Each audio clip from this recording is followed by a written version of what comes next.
Salut tout le monde! Et aujourd'hui on se retrouve sur une nouvelle critique qui est sur Captain America 3 Civil War. Un film produit par les frères Russo qui ont réalisé en 2014 Captain America Winter Soldier. Niveau casting, nous avons droit à Chris Evans, Robert Downey Jr., Scarlett Johansson, Martin Freeman, Anthony Mackie, Paul Rudd, Jeremy Renner, Elizabeth Olsen, Sebastian Stan, Daniel Brühl, Tom Holland, Chadwick Boseman, Paul Bettany, Frank Grillo, Emily Van Cop, Don Cheadle, William Hurt et Jennifer Farber. Waouh! Ça fait 2 ans que j'attends ce film. Il est juste excellent, l'un des meilleurs Marvel que j'ai vu. Bien que je dois vous avouer que j'ai été déçu sur quelques points. Voici tous les mauvais points pour moi du film. Oh ça va, je déconne. Quoique... Non, franchement, je n'ai vraiment pas grand chose à reprocher du film. Mais ça veut pas dire qu'il y a quand même quelques problèmes. Et pour moi, personnellement, le plus grand reste les effets spéciaux.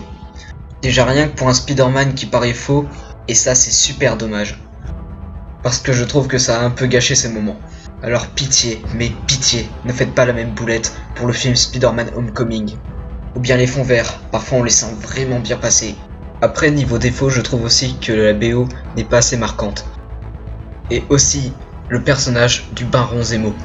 C'est l'antagoniste principal du film et on le voit que 20 minutes à l'écran. Mais à part ça, les autres personnages sont vraiment bien développés.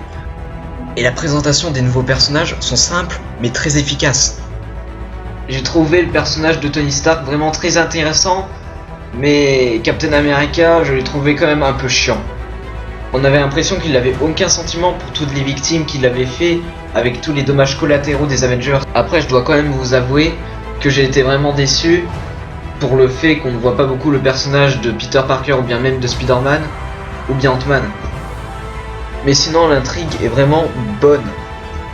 Et puis ce film m'a quand même donné encore plus envie de voir Spider-Man Homecoming ou bien même Black Panther.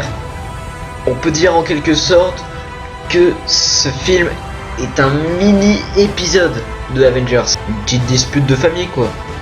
Et j'ai même pu entendre dire que ça sera les frères Russo qui réaliseront Avengers 3 Infinity War partie 1 et 2. Et ça c'est super cool parce que je vous assure que Joss Whedon commençait vraiment à m'agacer. Mais franchement ça annonce du positif pour les prochains films Marvel, tout comme Doctor Strange, Black Panther, Spider-Man Homecoming ou bien même Avengers 3. Et voilà, cette vidéo est déjà terminée, j'espère qu'elle vous aura quand même plu, puis je vous dis ciao et à la prochaine.